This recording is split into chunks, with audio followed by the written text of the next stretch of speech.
आज मैं आपको बताऊंगा अमीर होने का सिद्धांत क्या है। दुनिया में हर इंसान अमीर हो सकता है और उसका एक ही सिद्धांत है, दूसरा कोई सिद्धांत बना नहीं है। अस्सलाम वालेकुम, मैं हूं शाकिर जोजा, पब्लिक स्पीकर और मोटिवेटर। आप देख रहे हैं हमारा यूट्यूब चैनल माइंड चेंजर। अगर आपने अभी तक भी हमारा चैनल सब्सक्राइब नहीं किया है, सब्सक्राइब कर लीजिए और ये छोटा बटन घंटी वाला, इसको भी हल्का सा पुश कर दीजिए। मैं गारंटी के साथ कहता हूँ कि आपकी ज़िंदगी सफलता की सीढ़ी स्टेप बाय स्टेप चढ़ती चली जाएगी। आइए अपने टॉपिक की तरफ लौटते हैं, धन का विज्ञान। आपको मैं थोड़ी एक कहानी सुनाता चलता हूँ।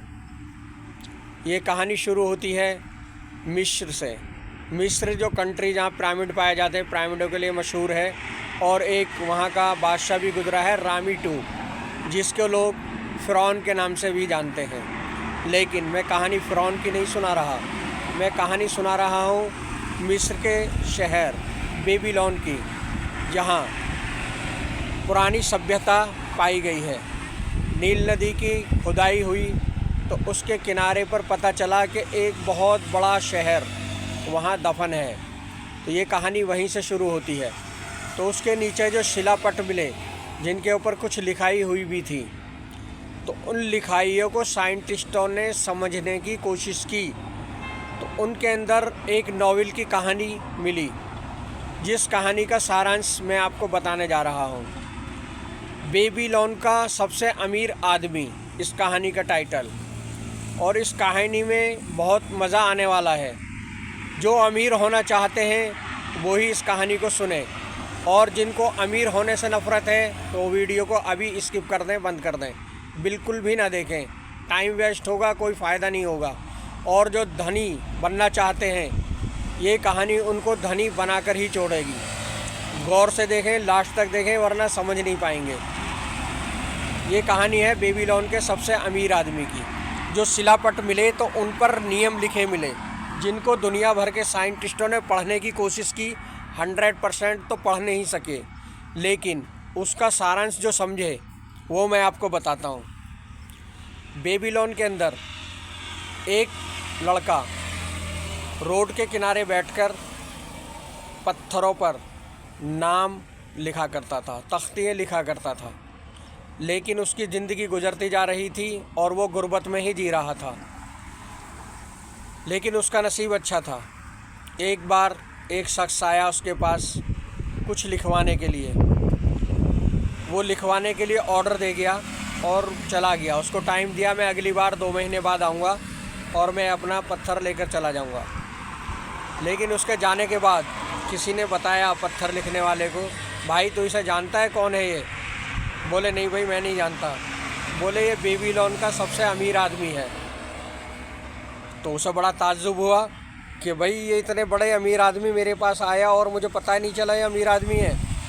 अब की बार आएगा तो मैं इससे ज़रूर कुछ पूछूंगा कि अमीर कैसे बन सकते हैं। वो उसके इंतज़ार में रहा और रात को उसी के बारे में सोचता रहता कि वो जल्द से जल्द आए और मैं उससे अमीर होने का फार्मूला पूछूं। उसका ये दिन भी जल्द ही आ गया। वो अपने वादे के मुताबिक 1.5 महीने बाद उसके पास आया, भाई मेरा पत्थर दे दो। वो बोला कि भाई पत्थर तो आप लो, लेकिन मुझे आपका बेसब्री से इंतज़ार था। आप मेरा एक काम करें, पत्थर सही लिखने की कीमत दें या ना दें, लेकिन मुझे आप अमीर होने का सिद्धांत बता दें। वो दुनिया का सबसे अमीर आदमी भी कह सकते हैं। बेबीलोन उस वक्त दुनिया का सबसे अमीर शहर था, और अमीर शहर के अंदर भी वो बेबीलोन का सबसे अमीर आदमी था। तो वो दुनिया के अमीर आदमी से पूछता है कि मुझे अमीर होने का फार्मूला बताओ। तो उसने फार्मूला बताया कि आप अपने धन में से कुछ धन बचाओ, इकट्ठा करो और उसको साइड बिजनेस में लगा दो, काम पर लगा दो। पत्थर वाला समझ गया, उसको ऐसा लगा कि मैं समझ गया। वो चला जाता है और उसने वही शुरू किया। वो 1 साल तक अपना धन इकट्ठा करता रहा, बचाता रहा। बचत करते करते उसमें धन 1 साल के अंदर जो कर सकता था वो उसने इकट्ठा कर लिया। इकट्ठा करने के बाद उसके शहर से एक व्यापारी जानने वाला जा रहा था।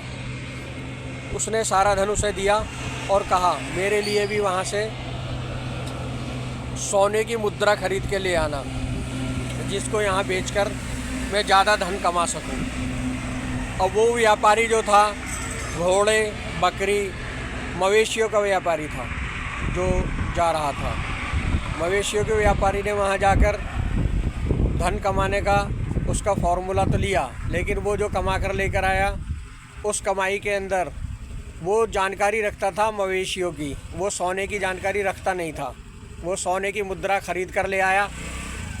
मुद्राएं खरीद के लेकर आने के बाद उसने वो लाकर उसको दे दी, लेकिन कुछ दिन बाद उसको पता चला कि वो मुद्राएं जो लेकर आया था वो सोने की मुद्रा थी ही नहीं।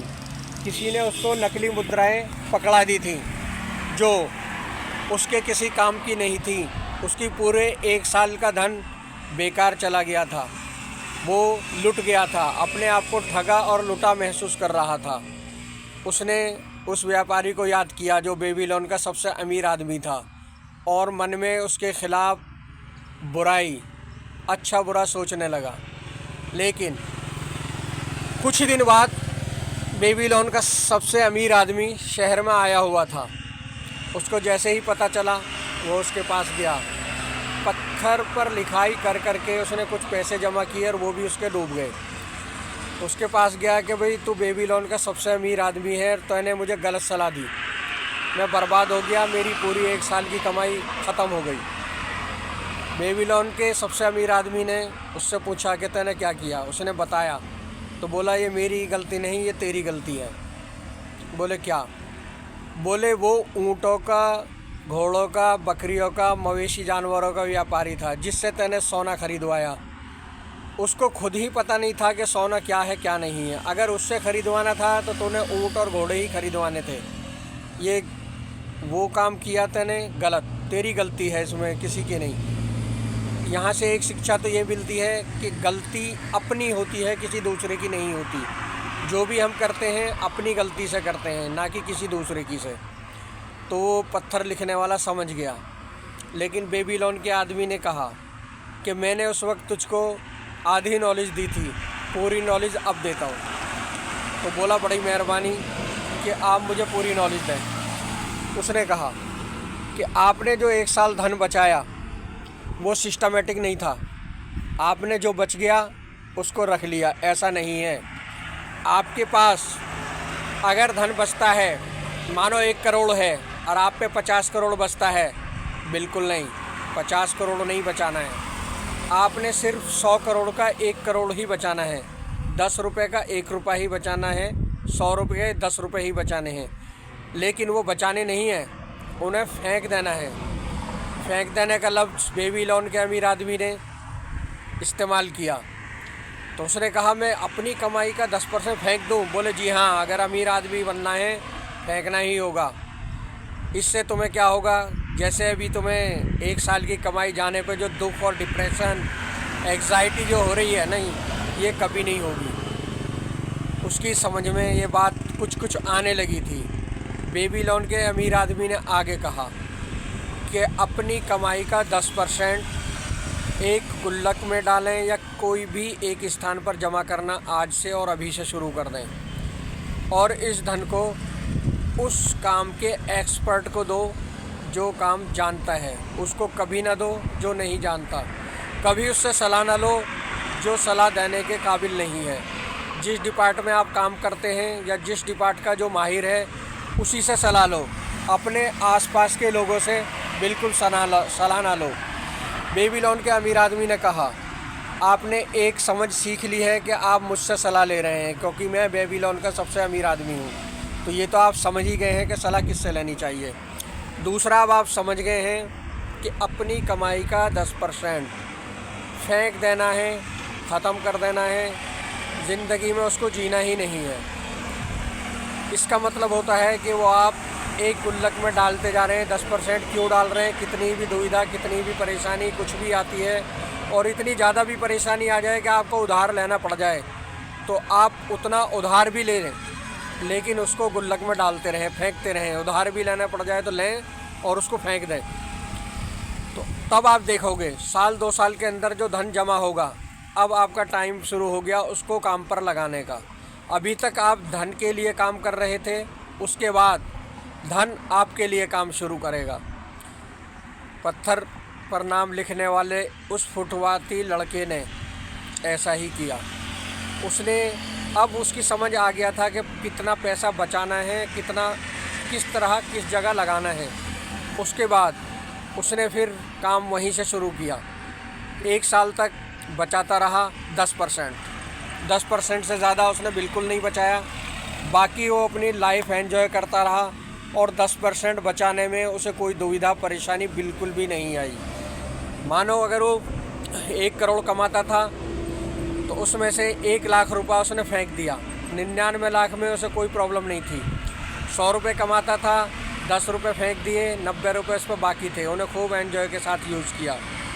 अब की बार क्या हुआ, उस पर 1 साल में इतने रुपए जमा नहीं हुए जितने पहले हो गए थे।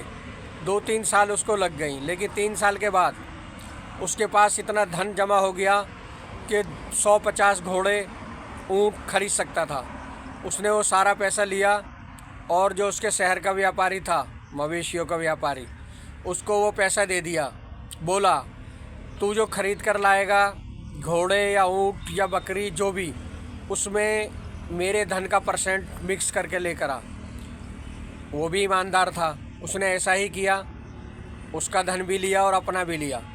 वही घोड़े और ऊँट खरीद कर लाया। लाने वाले को भी एक बेनिफिट हुआ। मानो वो 200 ऊँट खरीदता था, उसके पैसे आने पे उसने 400 खरीदे। 400 खरीदने पर उसे मंडी में भी बेनिफिट हुआ। उसको हर ऊँट पर अगर 1 रुपया कम रेट में ख़रीदा तो उसको भी 400 ऊँट पर 400 रुपये का फ़ायदा हुआ। वो भी बहुत खुश हुआ कि भाई इसके पैसे से मुझे बेनिफिट हो रहा है। खुशी खुशी वो भी लेकर आया और माल बेचा। माल में काफ़ी बेनिफिट हुआ और पत्थर पर लिखाई करने वाला एक फुटपाती लड़का अब धन कमाना सीख गया था। वो जो धन बचा वो भी, और जो उसका मूलधन था वो भी फेंक दिया उसने, यानी गुल्लक में डाल दिया। इंतज़ार में रहा मौके की, मैं कब ये जाएगा, कब मैं उसको और धन दूंगा। दोबारा वो ख़रीदने गया, फिर उसने इसी तरह जिया। जो पैसा उसने फेंका था उसको पूरी ज़िंदगी वो फेंकता ही रहा, उसमें से यूज़ नहीं किया और पत्थर लिखता रहा जिस तरह पहले से लिख रहा था। आने वाले 20 सालों में वो बेबीलोन के अमीर आदमी के बराबर लेवल पे था। तो बेबीलोन का अमीर आदमी उससे मिला, बहुत खुश हुआ, बोला अब तो मेरे लेवल पर आ गया है। तो ये कहानी सच्ची घटना पर आधारित है, इसमें कोई झूठ नहीं है। और यही नियम आज भी लागू होता है और ये नियम हमेशा लागू होता रहेगा जब तक क़यामत आएगी। आप अपनी कमाई का 10% फेंक दीजिए आज से और अभी से। आपको पूरी ज़िंदगी धन के लिए काम करना नहीं पड़ेगा, धन आपके लिए काम करेगा। सिर्फ ये साधारण सा फंडा आज से लिख कर रख लो, दिमाग में रख लो या अपनी जेब में एक डायरी पर लिख कर रख लो, रोज़ पढ़ो। 10% फेंक देना है, 10% फेंक देना है। आपको डिमोटिव करने वाले बहुत मिलेंगे, बोलेंगे तेरी ज़िंदगी का क्या पता, तू मर जाएगा। भाई मर जाऊंगा तो क्या, मैं तो फेंक रहा हूँ, मैं इसको जमा नहीं कर रहा, मैं इसको फेंक रहा हूँ। इसलिए लफ्ज़ जो यूज़ किया गया है फेंक देना, इसका मतलब है कि जो मोटिवेट करेगा, मेरी ज़िंदगी का भरोसा नहीं, मैं कल मर जाऊँ, किस काम आएगा, तो आप डिमोटिवेट नहीं होगे, आप परेशान बिल्कुल नहीं होगे, क्योंकि आप फेंक रहे हो, उसको जमा नहीं कर रहे हो। तो आप अपनी थिंकिंग को रखें कि मैं फेंक रहा हूँ। अच्छा दोस्तों, अगर आपको वीडियो अच्छा लगा है तो लाइक करें, शेयर करें, जिससे दूसरे भाइयों को फ़ायदा मिल सके। देखने के लिए थैंक यू। नेक्स्ट वीडियो में फिर बात करेंगे।